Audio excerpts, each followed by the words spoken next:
సామాన్య పేద ప్రజలు న్యాయ సంబంధమైన సమస్యలతో సతమతమవుతూ ఉంటారు. తమకు జరుగుతున్న అన్యాయాన్ని ఎక్కడికి వెళ్తే వాళ్లకు న్యాయం జరుగుతుందని తెలిసి కూడా ఎక్కడికి వెళ్తే ఎవరిని సంప్రదిస్తే న్యాయం జరుగుతుందో కూడా తెలియని పరిస్థితి.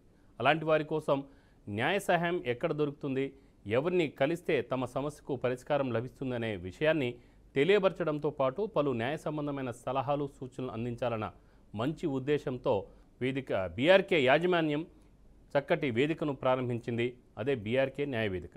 ఈరోజు ప్రత్యేకమైన అంశంతో పాటు మీకు వ్యక్తిగతమైన ఎటువంటి లీగల్ సమస్యలు ఉన్నా మాతో చెప్పుకొని కావలసిన సలహాలు పొందవచ్చు.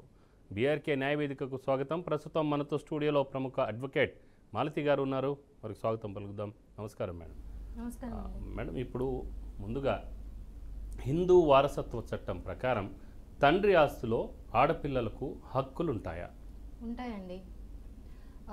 ఈక్వల్ షేర్, అబ్బాయిలకి ఎలాంటి షేర్ ఉంటుందో అమ్మాయిలకు కూడా ఈక్వల్ షేర్.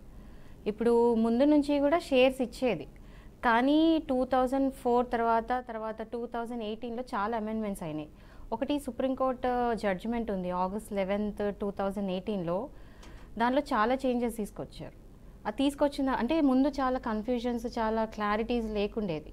ఈ సుప్రీంకోర్టు జడ్జిమెంట్తోని చాలామందికి చాలా క్లారిటీస్ వచ్చాయన్నమాట. ఏది ఎంత వస్తుంది, ఎవరికి వస్తుంది. అండ్ ఆడపిల్లలకి ఈక్వల్ షేర్ ఉంటుందండి. అబ్బాయిలకి ఎంత షేర్ ఉంటుందో అమ్మాయిలకు కూడా ఈక్వల్ షేర్ ఉంటుంది. అంటే ఒకవేళ పెళ్ళైన ఆడపిల్లలకు ఎన్నేళ్ల వరకు తండ్రి ఆస్తిలో హక్కుదారుగా ఉంటారు? దానికి ఏమి ఏజ్ అదేమి ఉండదండి, ఏమి ఉండదు. వాళ్ళు పెళ్ళై ఒక 20-30 ఏళ్ళైనా ఎప్పుడైనా షేర్ 50-60 ఏళ్ల వయసు వచ్చినా కూడా ఎప్పుడైనా షేర్ ఉంటుంది. దానికి ఏం లిమిట్ ఉండదు. అంటే మరి ఇప్పుడు హిందూ వారసత్వ చట్టం ఏం చెప్తున్నాయి అంటే ఆడపిల్లకి తప్పనిసరిగా హక్కులు ఇవ్వాల్సిందే అని చెప్పేసి ఏమైనా ఉంటాయి కదా, ఉంటుందా? ఎందుకంటే ఇప్పుడు ఈవెన్ మన తెలుగు రాష్ట్రాలను చూస్తే కూడా ఆడపిల్లలు పెళ్ళి చేసుకొని వెళ్ళిపోయారు, ఇంకా వాళ్ళకి ఏమి ఇస్తాం మేము అని చెప్పేసి కొడుకులు అంటారు, అంటే అన్నదమ్ములు చెప్తుంటారు. ఈవెన్ వదినలు లేదా మరదళ్ళు వీళ్ళు అసలు రాచి రంపాన పెడతా ఉంటారు. ఈమెకి ఎందుకు ఇవ్వాలని చెప్పేసి కూడా చెప్తా ఉంటారు. సో దాన్ని ఎలా చూడాలి? యూజువల్గా ఎలా ఉంటుందంటే మన హిందూ ఫ్యామిలీస్లో పెళ్ళి చేసినప్పుడే కట్నాలు ఇస్తారు. అది లీగల్లీ ఇల్లీగల్ ఎలా అని అనుకోవచ్చు, కానీ కట్నం ఇస్తారు, చాలా ఖర్చు పెడతారు పెళ్ళికి. అంటే ఎవరి స్టాండర్డ్ బట్టి వాళ్ళ దాన్ని బట్టి ఖర్చు పెట్టుకుంటూ ఉంటారు. దాన్ని బట్టి కట్నాలు ఇస్తారు. ఆల్రెడీ ఇచ్చాం కదా, మళ్ళీ ప్రాపర్టీస్ ఎందుకు ఇవ్వాలి అని ఉంటుంది. బట్ కొన్ని కేసెస్లో ఏమి పెట్టకుండా పంపించే ఛాన్సెస్ ఉంటున్నాయి. దీని మెయిన్ మోటో ఏంటంటే అబ్బాయిలకి ఎంత షేర్ ఉంటుందో అమ్మాయిలకు కూడా అంత ఈక్వల్ షేర్ ఉండాలి ఫాదర్స్ ప్రాపర్టీలో. సో ఇందులో కూడా ఉంటుందండి, తాతల ఆస్తి ఉంటుంది, తండ్రి ఆస్తి ఉంటుంది. తాతల ఆస్తులు ఏంటంటే దాంట్లో యాన్సిస్టరల్ ప్రాపర్టీ అంటారు. దాంట్లో ఏంటంటే మున్మన్వళ్ళు అంటారు, 4th స్టెప్ ఉంటుంది చూడండి, వాళ్ళకి షేర్ ఇవ్వాలి. అదే తండ్రి ఆస్తి అనుకోండి, అంటే తండ్రి తన ఓన్ అక్వైర్డ్ ప్రాపర్టీ తనే సంపాదించుకున్నాడు, అది తన ఇష్టం, ఎవరికైనా ఇవ్వచ్చు. ఇందులో కూడా మళ్ళీ మనం చూసుకోవాల్సింది ఏంటంటే విల్లు చేశారా లేదా. ఒకవేళ ఫాదర్ కనుక విల్ చేశారనుకోండి క్లియర్గా, ఈ ఆస్తి వీళ్ళకింత అని చెప్పి క్లియర్గా వీలునామాలో కనుక పెడితే అది వాళ్ళకే పోతుంది. ఒకవేళ వీలునామా లేనప్పుడు హిందూ సక్సెషన్ యాక్ట్ అనేది పిక్చర్లోకి వస్తుంది. దాన్ని బట్టి షేర్స్ డివిజన్స్ అవన్నీ జరుగుతాయి అన్నమాట. ఓకే, అంటే ఇప్పుడు ఈ ఆస్తి హక్కుల విషయంలో ఇప్పుడు మన దేశంలో చూస్తే దాదాపు 7-8 మతాలు ఉన్నాయి. అంటే ఒక్కొక్క మతానికి ఒక్కొక్క చట్టం ఉందని, అలాగా దాని ప్రకారం కొన్ని అంటే ఇప్పుడు ఆస్తి హక్కుల విషయంలో ప్రత్యేకంగా అంటే క్రిస్టియన్, హిందూ, ముస్లిం, జైన్ అని ఇలాంటి ఏమైనా చట్టాలు ఏమైనా ఉన్నాయా? ఉన్నాయి. ఇప్పుడు క్రిస్టియన్స్కి చూస్తే ఇండియన్ సక్సెషన్ యాక్ట్ 1925 అప్లికేబుల్ ఉంటుందండి. దానికి ఏంటంటే అందులో కూడా సేమ్ ఈక్వల్ షేర్స్ ఉంటుంది. ఇప్పుడు హిందూస్కి అయితే హిందూలాగా పుట్టిన ప్రతి ఒక్కరికి హిందూ సక్సెషన్ యాక్ట్ అనేది అప్లై అవుతుంది. దాంట్లో ఏంటంటే అందులో కూడా ఈక్వల్ షేర్. కానీ ముస్లిమ్స్ వరకు వస్తే వాళ్ళది మొత్తం షియాలా ఉంటుంది, వాళ్ళ సపరేట్ ముస్లిం లా ఉంటుంది. దానికి ఏంటంటే 2:1 రేషియో ఉంటుంది. అంటే కొడుకు కనుక 2 పార్ట్స్ ఇస్తే కూతురికి 1 పార్ట్ ఇస్తారనమాట. అంటే 2:1 రేషియో ఉంటుంది. దాంట్లో కూడా మళ్ళీ వాళ్ళ చట్టాలు బట్టి, అంటే వాళ్ళ లా ప్రకారం, వాళ్ళ యాక్ట్ ప్రకారము దాంట్లో కూడా డివిజన్స్ ఉంటాయండి. ఓకే, మహేందర్ రెడ్డి గారు ఉన్నారు, ఒక కాలర్ ఉన్నారు. మహేందర్ రెడ్డి గారు వనపర్తి నుంచా మాట్లాడేది? సార్ చెప్పండి సార్. సార్ అదే 3 ఆడపిల్లలు 3 మగపిల్లలు సార్. అయితే 40 సంవత్సరాలు అయింది పెళ్లి అయ్యి. ఎవరికండి? ఆల్రెడీగా పాన్ భాగాలు కూడా తెగిపోయినాయి సార్. ఏంటండి? అదే తాతలాస్తి గురించి పాన్ భాగాలు కూడా తెగిపోయినాయి. అన్నదమ్ముల ముగ్గురం, అక్క చెల్లెళ్ళు ముగ్గురు. ఉమ్, అయితే ఆ రోజు వీలునామా రాసిలేరు మా నాయన. ఉమ్. రాసారా రాయలేదా వీలునామా? రాసి ఇవ్వలేదు. రాసి ఇవ్వలేదు. ఓకే. రాసి ఇవ్వలేదు సార్. అయితే ఆల్రెడీగా మా తమ్ముడు మా అన్న అమ్ముకున్నాడు సార్. ఓకే. వాళ్ళు అమ్ముకున్నారు. ఆల్రెడీగా ఒక ముగ్గురు ఆడపిల్లలు సంతకాలు పెట్టింది సార్ వాళ్ళకు. ఓకే. మళ్ళీ ఇప్పుడు మళ్ళీ కావాలని వచ్చింది సార్. అమ్మాయిలా? అమ్మాయిలు సార్. ఒక్కసారి అమ్మాయిలు మాకు అవసరం లేదు అని సంతకం పెడితే వాళ్ళకి ఎట్టి పరిస్థితుల్లో అది వాళ్ళకి ఆస్తి పోవడానికి వీలు లేదు. ఎందుకంటే ఒకరికి పెట్టిండ్రు, ఒకరికేమో ముగ్గురు పెట్టిండ్రు, ఒకరికేమో ఇద్దరు పెట్టిండ్రు సార్. అంటే ఎలా రాసుకున్నారండి వాళ్ళు? పేపర్లో రాసిచ్చి సంతకాలు పెట్టారా? రిజిస్టర్ ఆఫీసులో ఇద్దరు పెట్టిండ్రు అమ్మ మాకు.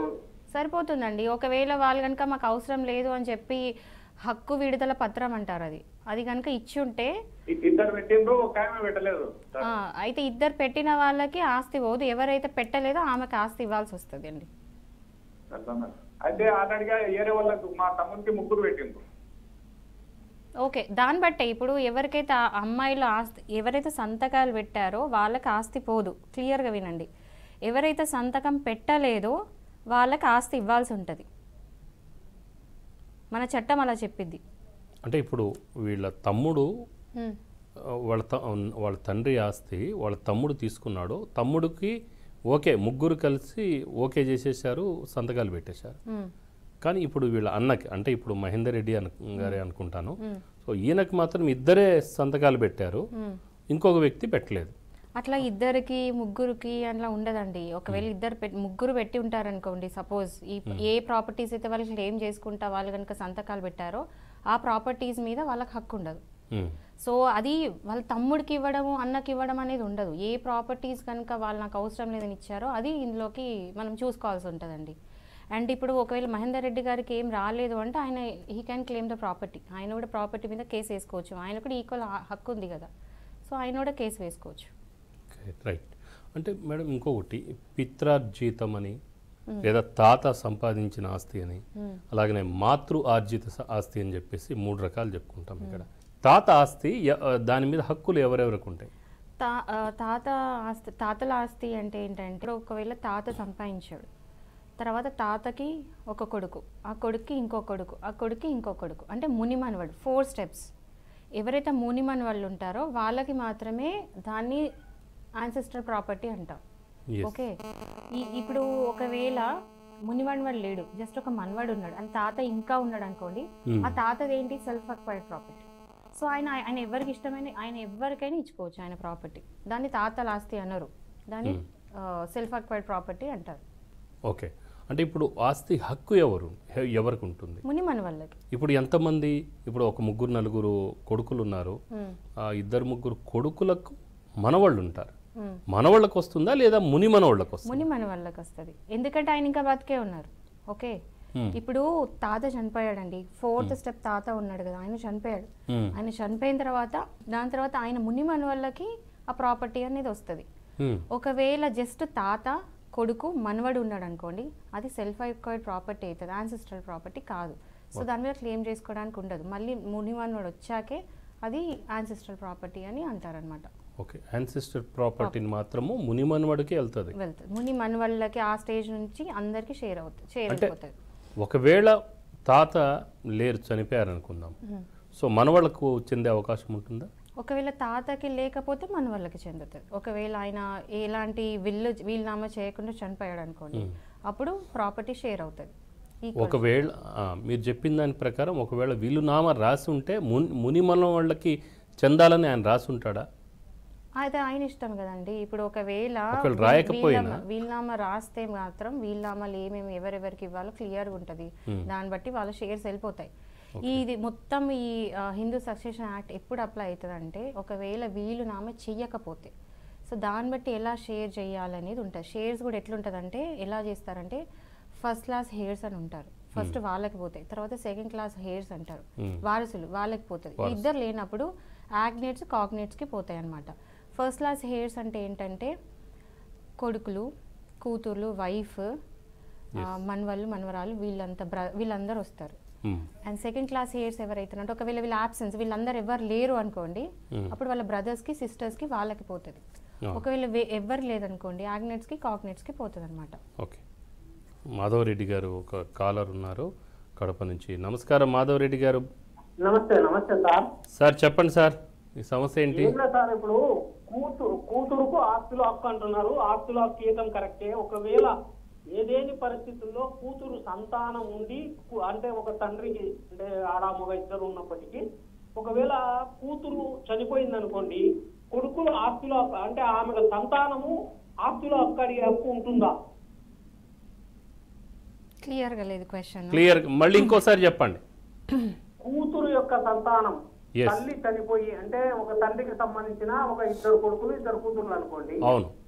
కూతురు ఒకవేళ కూతురు సంతానము కూతురు చనిపోతే ఆమె యొక్క సంతానము ఆ తాత యొక్క ఆస్తిలో హక్కు అడిగే అవకాశం ఉంటుందా? అంటే కూతురు తల్లిదండ్రులు కూతురు సంతానం అంటే ఓకే, తండ్రికి కూతురు ఉంటుంది. ఆ కూతురు చనిపోయినాక కూడా వాళ్ళ పిల్లలకి ఆస్తి పోవచ్చా లేదా, అదేనా మీరు అడిగింది? అవునవును మేడం. పోతుందండి. వాళ్ళ ఒక షేర్ ఆమెకి ఇచ్చే షేర్ వాళ్ళ పిల్లలకి వెళ్ళిపోతుంది. అంటే కొడుకులు పిల్లలతో సమానమే. ఆమె పర్టికులర్ ఆమె షేర్ ఏది ఉంటుందో ఆ పర్టికులర్ షేర్ వాళ్ళ పిల్లల మధ్య డిస్ట్రిబ్యూట్ అవుతుంది. ఓకే.